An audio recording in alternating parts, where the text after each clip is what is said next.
Welcome to the Green Urbanist, podcast for urbanists fighting climate change. I'm Ross.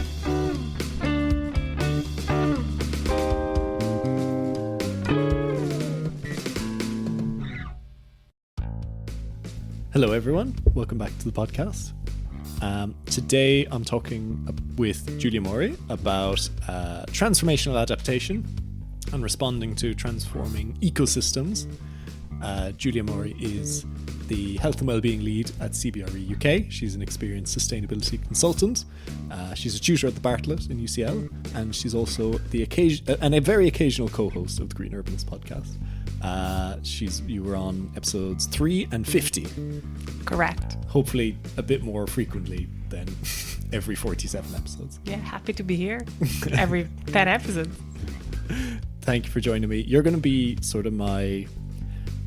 today you're my co-host, so I can sort of bounce these ideas off you and see if they make sense in a way, because you're someone who's very knowledgeable, but this particular subject is fairly new to you, so you're a good sounding board to see whether these ideas make sense and are practical. So as you know, I mentioned a couple episodes ago that I am now back to university. I'm studying a master's degree in sustainability and ecology, and that's allowing me to really get into the academic literature on these topics that I'm really interested in, but I haven't necessarily had the time to explore prior to this. And it's really opened my eyes to the huge gap actually between what's being talked about in academia and the cutting edge there, and what we're talking about and what we're doing in practice, and how there's a very, very large gap essentially between those things. So, and do you think that academia is ahead of the industry, or is the other way around? Is academia a bit responding to the needs of the industry at this moment? I think conceptually and in terms of the science, academia is much further ahead, and particularly with regard to climate adaptation, what's being discussed in academia is much more radical and much more broad and far-reaching than what we're just starting to talk about within like the architectural and development construction industry about climate adaptation. And we'll talk a little bit about what the sort of differences are between that. But I'm really hoping that as I'm on this sort of journey through academia myself, I can use the podcast to hopefully try and bridge that gap in my own small way. So I hope this is useful and eye-opening for people who are listening. So where to start? I think that as a background, I think something that has become clear to me in what I've been reading, and by the way, I won't bother sort of referencing audibly which papers and stuff I'm pulling from here. I'll put a bibliography in the episode description, so if people want to go and see. For the most part, they're quite dense, dry academic literature, so it's not the kind of stuff you just open on your browser and sort of spool through, unless you're a student or an academic yourself. But it is there, just so you know I'm not making this up. And so, there is, much smarter people than I working on this. So one thing that has become, I suppose, a big realization for me doing this research, this reading, is that the ecosystems that we are familiar with and that we depend on are transforming because of climate change. So that's a sort of a very well understood phenomenon. In some cases, they have already transformed, both due to climate change or other anthropogenic effects, so things like overfishing or pollution or changing how rivers function, that kind of thing. So human activity, including climate change, is changing the way ecosystems function, and in some cases is literally transforming them into new states. And so examples of that might be, for instance, desertification of grasslands. Or you might think about forest giving way to savanna and grasslands, and then grasslands giving way to desert. You might also think about lakes drying out. So you can imagine if there's communities who rely on lakes for fishing, for getting their food, for materials.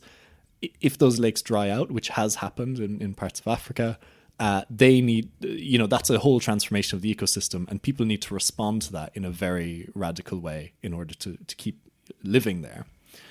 I have a question Yes. here, because I think that desertification example, it's one that we're starting to see here in the UK as well, and in Europe in general. So I think often when we talk about continents that are far away from us, we always think that the problem does not concern us. But I think the ecosystem transformation is something that we're all experiencing at the moment, or at least we have had in the last 12 months, and even people that are not experts can see the difference here in the UK or in Italy, where I came from. So do you have other examples that are closer to our experience, maybe? Well, exactly. And I think what's interesting is that the extreme examples are happening in parts of the world quite far away from us, but we are seeing, as you said, temporary, quite radical changes to our landscape. So think about last summer, heat waves, drought caused a lot of parks and a lot of fields in the UK to just literally totally dry out, and to, we can't say they were desertifying in the true sense, but certainly it started to feel like they were really shifting into a different kind of state. And that has, I'll talk about a bit later some of the impacts that has on us. But yes, definitely, this isn't something that's happening far away. And in fact, as we go on in the coming decades and we start to see the levels of warming, global temperature warning that we're expecting, that we know that is locked in, something we'll start to see is that certain species of trees and of vegetation will no longer be able to thrive within the new sort of climatic regime that we find ourselves in. So London will start to have temperatures much closer to, say, Marseille in France. And there will be some trees, some species that are happy in either climate. They're quite robust, quite flexible. There's others that will simply not be able to deal with that, and they'll actually need to be migrating further north at a much quicker pace than natural sort of seed dispersal would allow. And so there's another whole interesting topic is this idea of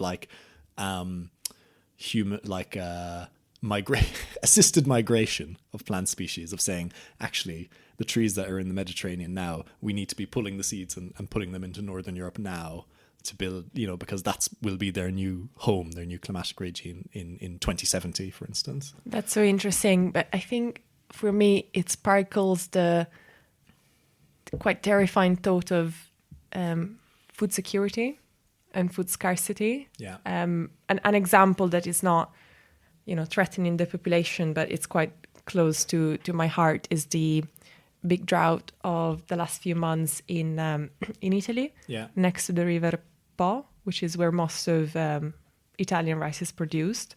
And obviously Italy's economy and Italy's food chain doesn't heavily rely on rice. We mostly eat pasta and pizza, as the stereotypes indicate. So that won't cause starvation in the population around the river. But at the same time, other places that are more reliant on crops like rice might see that they have to change the way that they look after their food chain. And at the very least, you'll see a lot of farmers going bankrupt and going out of business if that's the case. And that's actually a really good example, because you can imagine in the Po Valley or the Padan Plain, if we get to a point where that traditional agriculture is no longer tenable, there's I think the dominant narrative is that, okay, that's a disaster. All these farmers will go out of business. You might have food shortages, etc. But there's actually a very interesting concept that looks at these sort of transformations in a slightly more positive way, in the sense that they could hold opportunities for different ways of life. And so this is where we come into our response to ecosystem transformation needs to be equally transformational. So last time we spoke in episode 50, I mentioned this concept of transformational adaptation, and I hadn't read that much about it at the time, and I'm pretty sure I described it pretty poorly. I've been able to do a lot more reading into what that is about now, and what we mean when we talk about transformational adaptation is this idea that we're seeing an environmental issue like climate change, like ecosystem collapse, and we need to respond to that with systemic changes to society in a way that actually allows us to live in a different way. It's more useful, I think, to think about transformational adaptation in contrast to what we might call incremental adaptation, which is what we mostly do now. So incremental adaptation is this idea that, okay, we're seeing the effects of climate change, and we do things like build flood defenses, build seawalls, change the crop, change the agricultural crop that we're using, use more pesticides, or use a GMO crop or something like that, that is a relatively simple change, and it doesn't shake the boat too much. It doesn't affect our business as usual. It doesn't affect the way we look at the world or the way we organize in society. And I think it's also quite reactive, as in you're doing that because you're changing the way you're doing things because you don't want anything to change. Exactly. It's about maintaining the status quo, and so making incremental changes to the way we do business, the way we grow food, the way we live our life, to try and keep things as normal as possible. What transformational adaptation is saying is that no, the way we live now is the problem. We need to dramatically change that. Changes to our paradigms, the way we look at the world, the changes to rules and societal norms. So what we consider normal and what we consider as being okay or natural to do. And also the way we kind of interact with each other. Are we relying on the market to deliver these things? Are we looking to communities? So it's a very, very big, there's a lot under this umbrella concept. But really, if you think about it in terms of that contrast, incremental adaptation means doing little things that are within that feel, let's say, our comfort zone. Yeah, exactly. Doing things within our comfort zone to try and maintain normality. Transformational adaptation is about actually transforming the systems that we live with. It sounds very creative, the idea of transformational adaptation. And because it also sounds so big in terms of systematic change and political change, not just the way that we see the built environment, for example, which is the biggest topic of this podcast. Yeah. It's also how we regulate the economy and how do we adapt law? What about globalization? I think it brings together a lot of big questions, and it's not Definitely something that you can see a shift overnight. Yeah, it's very cross-disciplinary as well. And it really, I think, takes people coming together with different perspectives and different viewpoints and sort of figuring these things out. So because you're saying that, it's such a big thing to change, what are examples? Have we done this already in the past? Are we doing it somewhere else? Yeah, I mean, you won't be shocked to realize that there aren't that many examples of transformation, because it is inherently difficult, and the sort of status quo is really holding on to that inertia of stopping things from tipping into a transformational state. But there is some interesting examples. A lot of the research has been done actually within the global south, within rural communities who are involved in agriculture and that kind of thing. So we have some interesting case studies from that. And I also have one potential urban example from within Europe that I'll share. So maybe the first one, which I think is very interesting, that I've been reading about, is this case study of this farming community in Indonesia, who were, for decades, had been farming rice, and a couple of varieties of rice as their main source of income. Actually, since the 1970s, they started to see shifts in the rainfall patterns, and they started to get extended periods of drought that they weren't used to, and then flooding when they weren't used to. And it was starting to become untenable, actually, to keep this rice crop going. So in that sense, the underlying ecosystem had transformed. Their local weather patterns had shifted enough so that they couldn't support this rice crop anymore. So what ended up happening is that they experimented with a couple of things, and they ended up shifting towards agroforestry, which is essentially a way of growing food using trees, and apparently was more robust and was more was sort of more able to thrive in that new weather pattern, climate regime. They also diversified. They started rubber plantations. So they, instead of just food, they moved into actually harvesting rubber from rubber trees as well. And they also, what's really interesting is in the early years of them experimenting with moving away from the sort of monoculture rice, they started chopping down the forest that was sort of within their stewardship as well. And then after a couple of years, they realized actually this was a maladaptation. This was going in the wrong direction. They realized that actually they needed to protect the forest. And the community themselves, without any external top-down input created a new rule that they had to protect the existing forest that was there, and that they could harvest things from the forest as long as they weren't depleting it and deforesting it. So this was a really interesting case study where you saw a total transformation in how people viewed their livelihood. Like, that mindset of shifting from being a rice farmer to being like a steward of the forest who engages in agroforestry and rubber harvesting. They also kind of self-organized and came up with new rules of how to govern the space that they had. And so the norms changed. And so that was quite transformational. And it also, these moves also made them less vulnerable to climate change going forward. Because you can imagine if you rely on just one crop, a rice crop, and then, if that fails, you're screwed basically. They diversified and they made themselves much more resilient. So they made themselves less vulnerable. So that's another part of transformational adaptation that's quite important.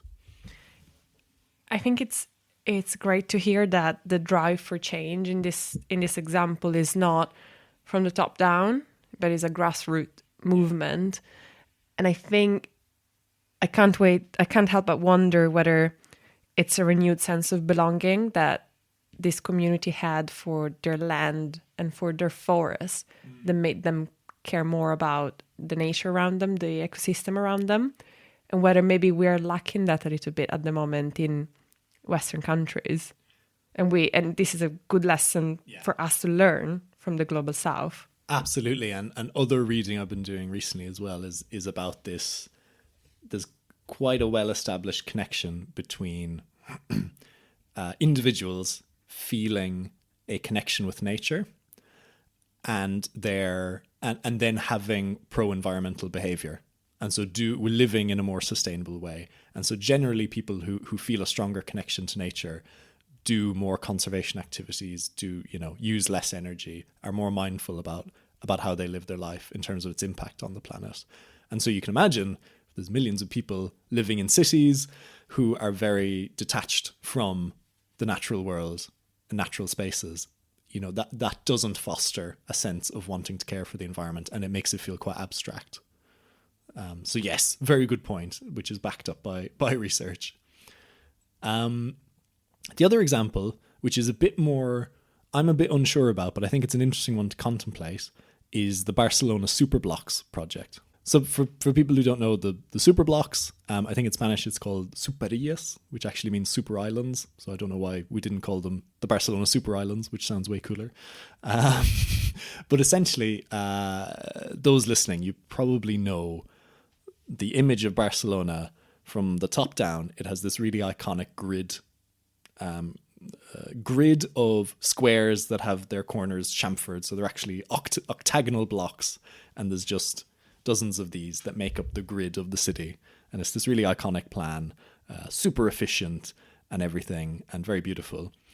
But it's not perfect. And I think what the Barcelonians, people who live in Barcelona, Spanish, and the Catalonians and the government in Barcelona have found recently is that actually there's quite a lot of traffic in this part of Barcelona with the blocks, with the grid pattern. There's quite bad air pollution, and so actually there's quite bad health impacts for people who live in these blocks.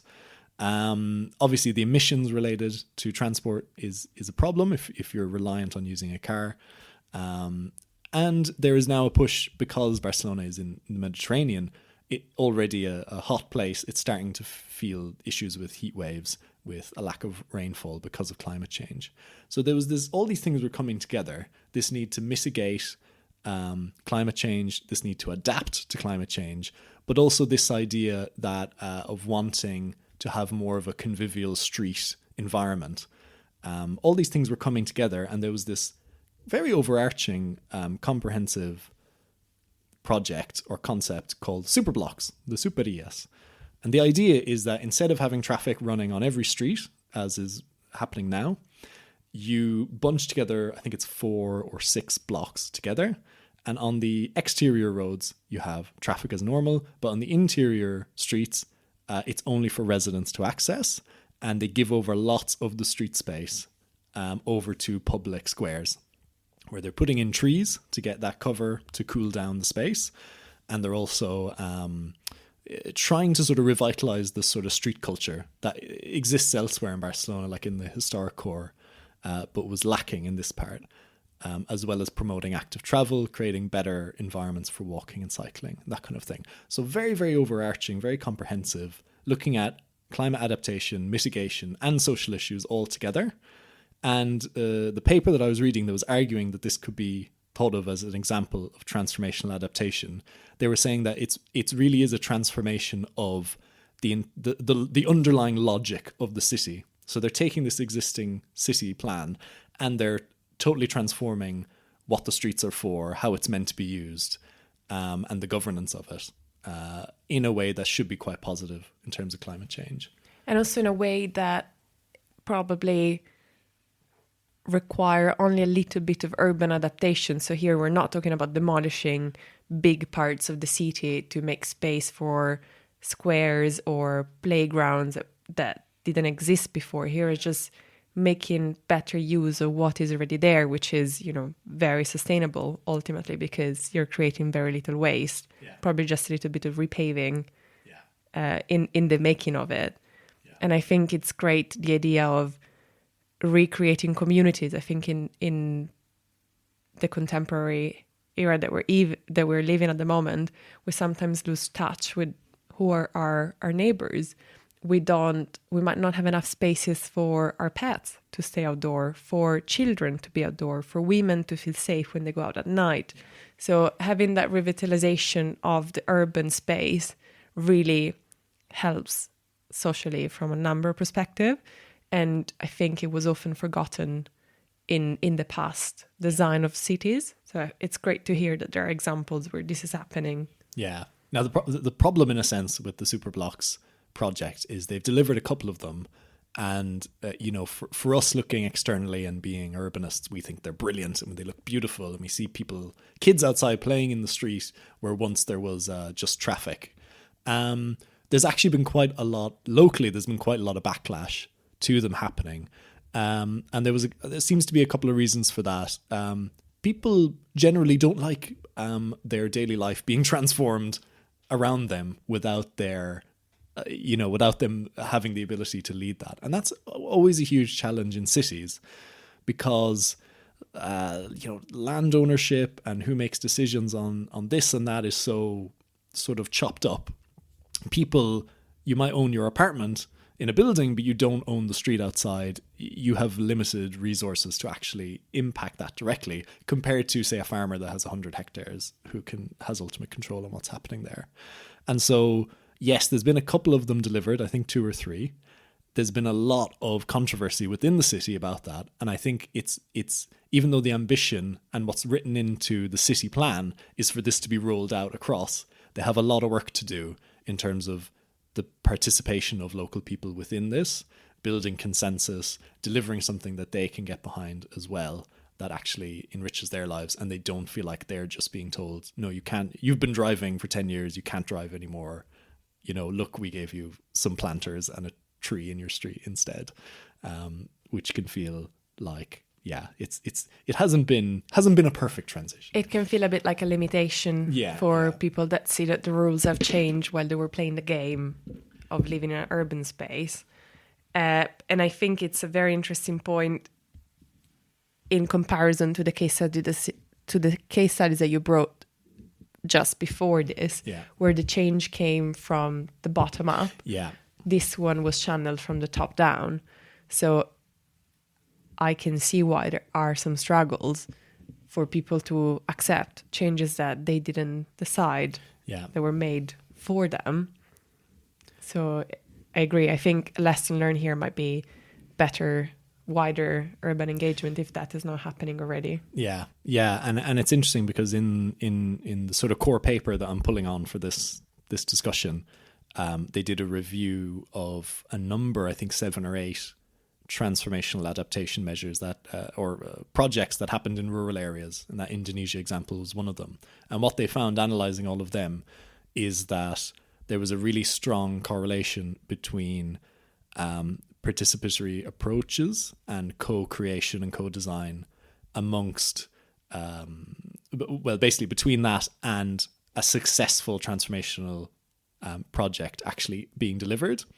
And so that involved, in many of these examples, involved government, communities, NGOs, academia, lots of local businesses all coming together and working together in a very collaborative way to make these things happen. And what you see in unfortunately in many cities, not just Barcelona, definitely also London, many places that have tried to transform the way streets work, like the livable neighborhoods, low traffic neighborhoods we see in the UK.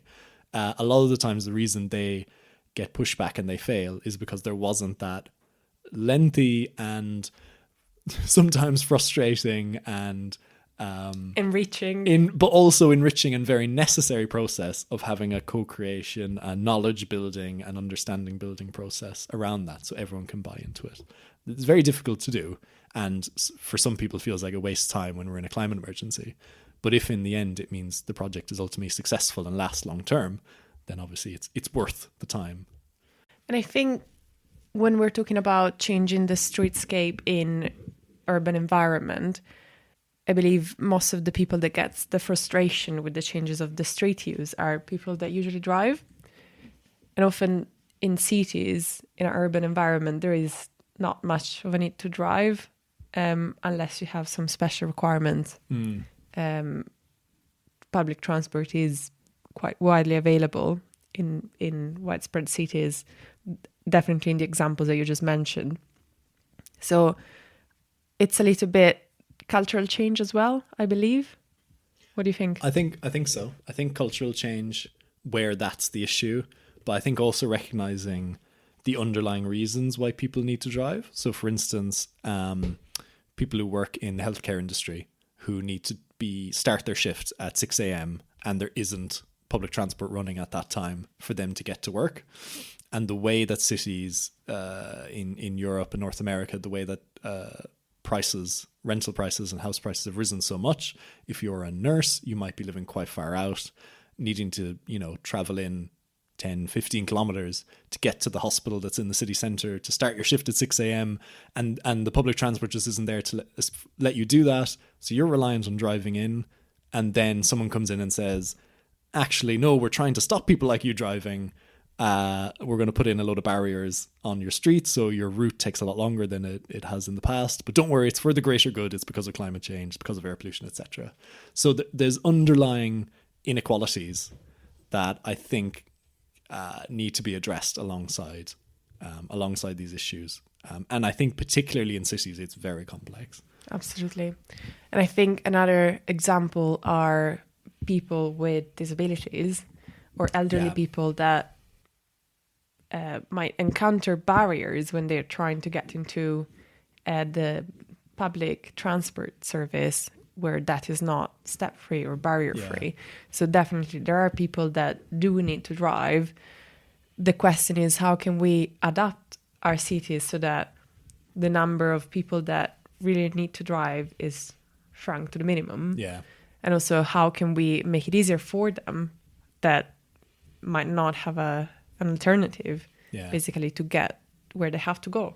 Yeah, exactly. I want to bring it back now to this aspect that I opened with about ecosystem transformation. So if we understand that I suppose the first thing to say as well is that in cities, ecosystems are incredibly complex. So it isn't like looking at a forest and saying that's a forest ecosystem. Within cities, you have parks that are a mixture of grassland and some forested areas. And then you have railway lines, which have a sort of a scrubland along the side of them. And then you have back gardens, all of which are totally unique in how ecologically diverse they are, what kind of planting is there. You have lots of exotic species. We have ring-necked parakeets from India thriving in parks in London and Paris. There's squirrels from the US. Exactly. Exactly. So it's impossible to look at a city like London and say what that ecosystem is. It doesn't have a single ecosystem. It has lots and lots of fragmented habitats, many of which are totally separated from each other unless you have wings. And so, yes, so that makes this a really, really challenging question, which is to say, ecosystems are transforming. How do we need to transform our cities in response to that? The question needs to be a lot more specific. We need to start thinking about individual species and individual habitats. This is something, I could write my whole dissertation on, and I might yet, let's see. But I think a track I started going down was, okay, well, let's have a think about British parks, because many British parks have quite a very similar design philosophy behind them. So we could... And they're quite, they were created in a similar age as well. Often, exactly. Think about the royal parks in London. So Hyde Park, Regent's Park, Victoria Park, Greenwich Park. They all share similarities in that sort of British landscape tradition of having large areas of lawn, of open grass, which is a kind of a grassland, although it's highly managed and manicured. Then you have particular tree species. So you might have a lot of London plane trees, for instance, and they're arranged in a very designed way, not a very naturalistic way. And then you have little pockets of woodland, and then you also have ponds and lakes and water bodies and that kind of thing. So you're starting to get a little mosaic of habitats here, as well as the nice bits on the edge of parks, which tend to get a bit more wildflower meadow. Shrubby kind of, exactly. So we start to see this sort of similar mosaic in a lot of these large British parks. Now, currently, these parks offer really, really important, what we call ecosystem services to people. Ecosystem services is a problematic term. It basically, it's about acknowledging the things that we get from nature. And so that might be things like the shade from trees, the fact that pollinators, are responsible for our crops getting pollinated every year, fruit and nuts and food, from urban trees. We get lots and lots of benefits, and you can call this ecosystem services. And in terms of humans, so us as a species interacting with ecosystems, do you think that we sometimes take ourselves out of the equation and we just think of ecosystems as places where other animals live, and we're above that? Yeah. Yes, definitely. I think that's a huge problem. And that's why I said this term ecosystem services is quite problematic, because it sort of conceptualizes nature as being a place, as being something separate to humans that we can pull resources from, and it's there to serve humans. And so I use it only because it's quite a well-established, well-known term within the industry. I presume many people listening to this have heard that term ecosystem services before. Maybe not. But I do think there is a need. I mean, that is sort of at the root of so many ecological problems, is this idea that nature is a resource. It gives us services, and we don't have to give anything back to that, to other living things. So it's very problematic conceptually, in a sense. But if we can just go from that point of thinking, okay, the parks, the trees, everything that provides us is really, really important to our quality of life, but also to buffering us against climate change. And so, for instance, if there's a heat wave, having trees gives us shade, having urban parks causes cooling, it keeps the air cooler, and we all benefit from that. So that's really important. Also, things like dealing with flooding, having lots of soil and areas of natural vegetation, mitigates the impact of flash flooding. Yes, sometimes we forget that our cities are very impermeable when we're talking about their soil and their pavement. Yeah. And really the landscape was created to be permeable, so for the water to trickle down during the rain. Exactly. And that often doesn't have a place to go anymore when it rains, and most of all when we're seeing that the rains are becoming more and more like heavy downpours. Exactly. Yeah. Raining cats and dogs. Exactly. We would say here in Britain. So I think going back to the idea of having streetscapes that have more planting and that permeability really adds value to our cities and to our ecosystems, and brings down the cost of floods, because ultimately they shouldn't happen. Yeah. So if we had a more permeable cityscape, they would happen less, or we would have mitigated against the floods. But I'll add a complication in here, which is this thing of, we know that ecosystems will transform. We know that the climate we live in is changing, out from under us. And so what that means is that certain species of tree, for instance, different vegetation, within the coming decades, by the end of the century, may no longer be able to survive within the new climate of London or New York or whatever city. And so what we might see at a certain point, we might hit a tipping point and start to see a sort of mass die-off of oak trees or, maple trees or some sort of species, because they all have slightly different tolerance levels to the climatic range. Something like a London plane, it very happily lives in London, very happily lives in Paris and Bordeaux and that kind of thing. So, but it might become a Stockholm plane in the future. Exactly. It might need to be renamed. Exactly. So that's one thing to consider, is that, if we're not mindful about which the survivability of these trees, we might lose a lot of them, and then that means we have less of a buffer against the impacts of climate change. Also, back to your comment about seeing the drought affect our parks in the UK. Actually, what happens is part of how natural spaces and parks provide cooling, they keep the temperature low, is through evapotranspiration. And so basically, there's moisture in the soil, there's moisture in the vegetation. When it's hot enough, that evaporates, and that causes the air to cool. And so that's one way that we really benefit. However, in a prolonged drought, there's no moisture to evaporate anymore. So you can get to the point where you go into a park, into a lawn, a grassland area, and it's so dry that it's not any cooler than the street next door. It's not providing any of that cooling benefit.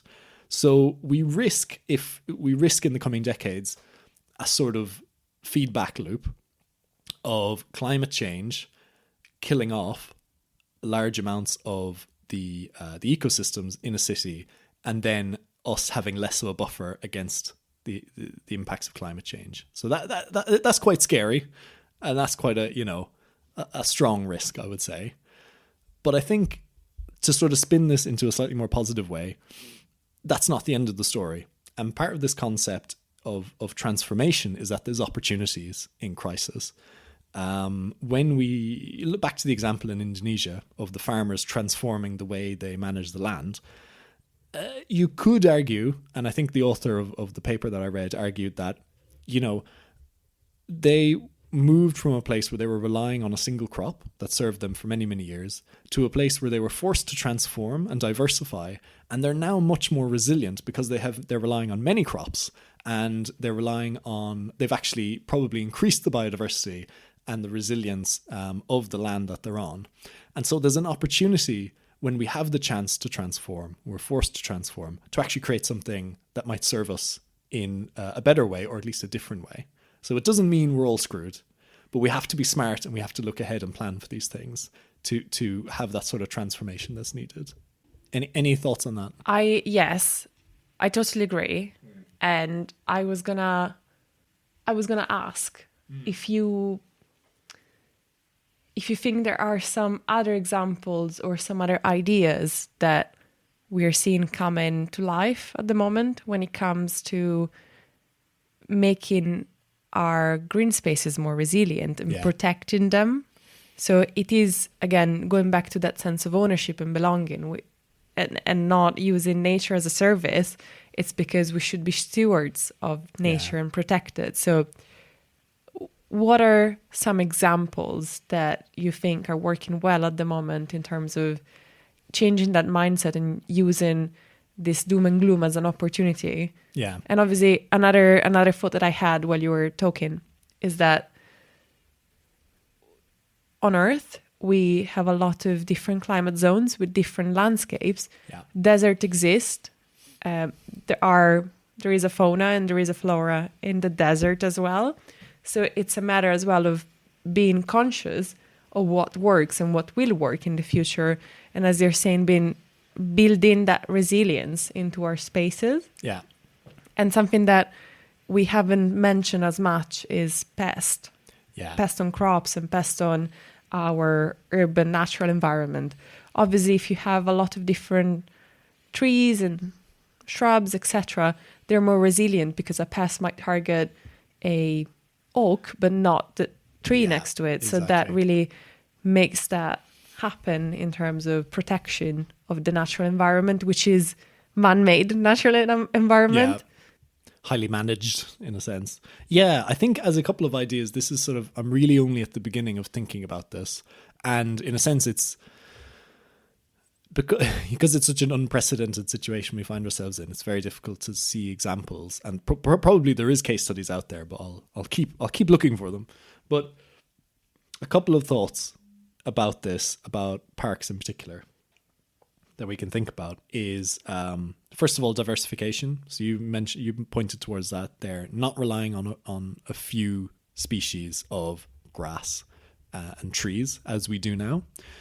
Also thinking about actually being more tolerant in a sense of exotic species, because what we will see, the climate zones are changing, but also that's exacerbated in cities because of the heat island effect. And so there is potential for us to, in a very careful and very from a place of real understanding, think about bringing in more exotic species from the likes of the south of France or Italy or Spain that can thrive. Now, that's a very contentious point. Ecologists might listen to this and say, no, don't listen to him. He's mad. But if we do start to see our native species not being able to cope anymore, then we need to start to think about how those ecosystems from the south, if this was happening over 10,000 years instead of a couple of hundred years, species from the south would just self-seed up towards Northern Europe. It's happening much quicker than that can allow, so we need to sort of design it in. So that's a whole area of research that is happening. And I agree that it is a contentious point, and I don't speak from being an ecologist, but some of those species that you're mentioning here already are present in places like Britain, so it's not unheard of. Absolutely, exactly. It's not something that has never been here before and will never be. It's just about how conscious and how decisive we are in having that decision making, where we have different plants that come from different climate zones in places where they didn't exist before.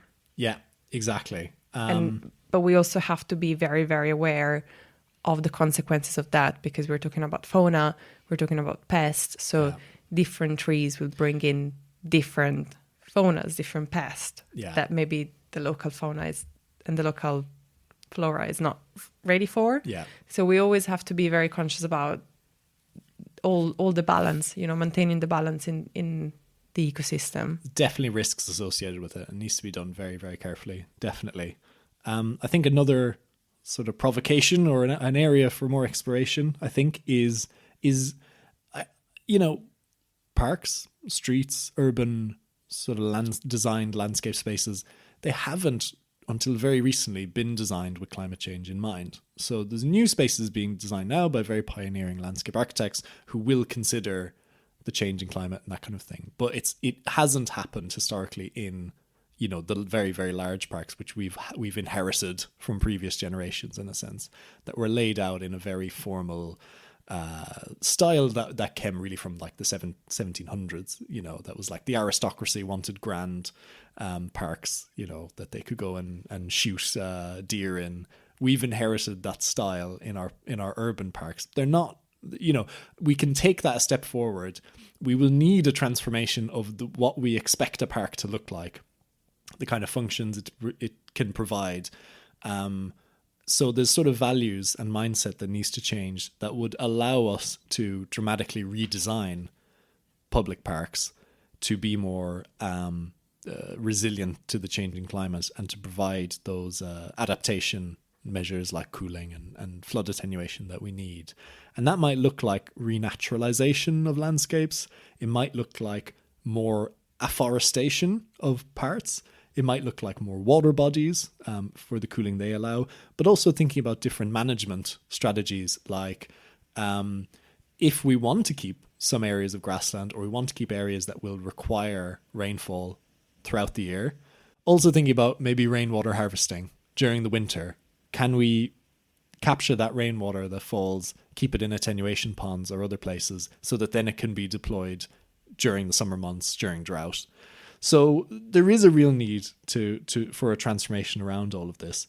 And back to your point earlier, Giulia, that you made about people's connection and the stewardship of landscapes.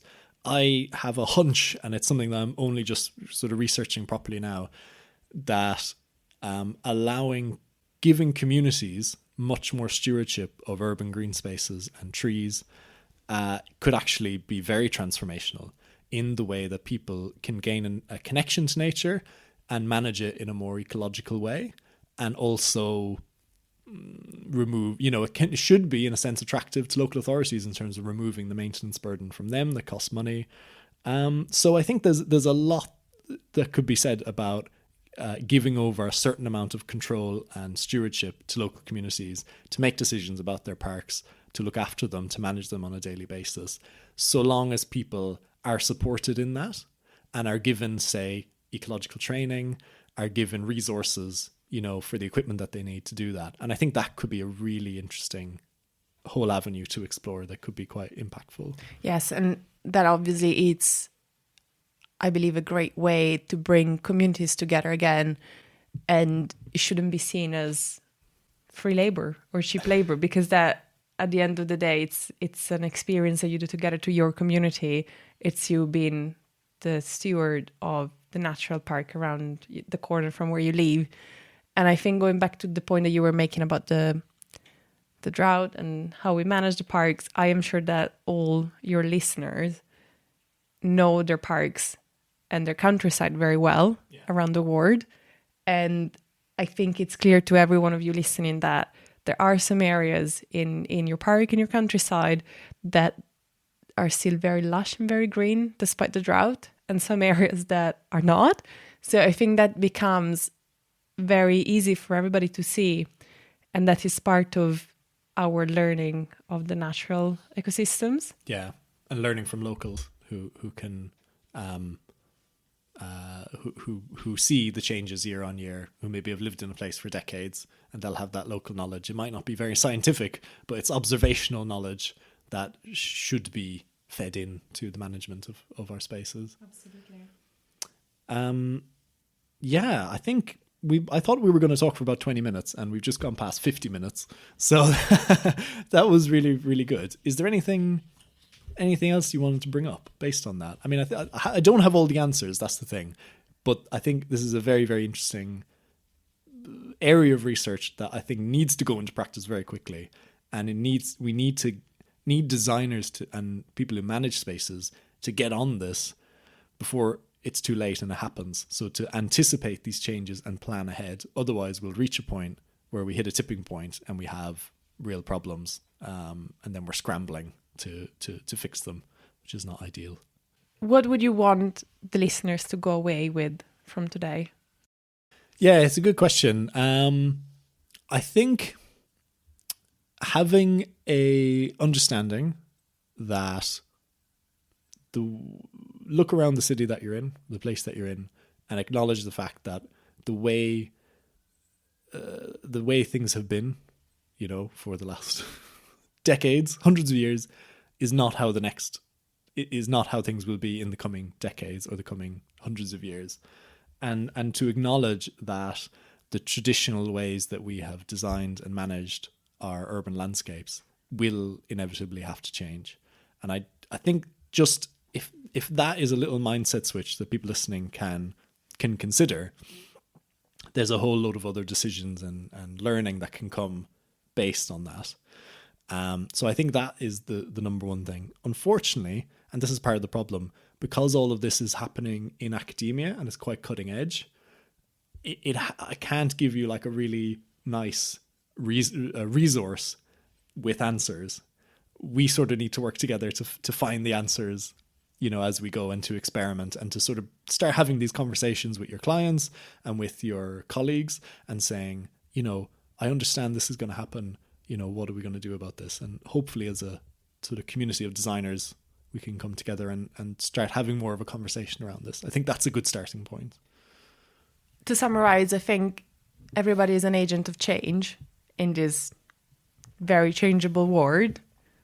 So embrace mitigation and be ready for opportunities. Exactly. It's extremely exciting. It's a great time to be a landscape architect. I'll put it that way.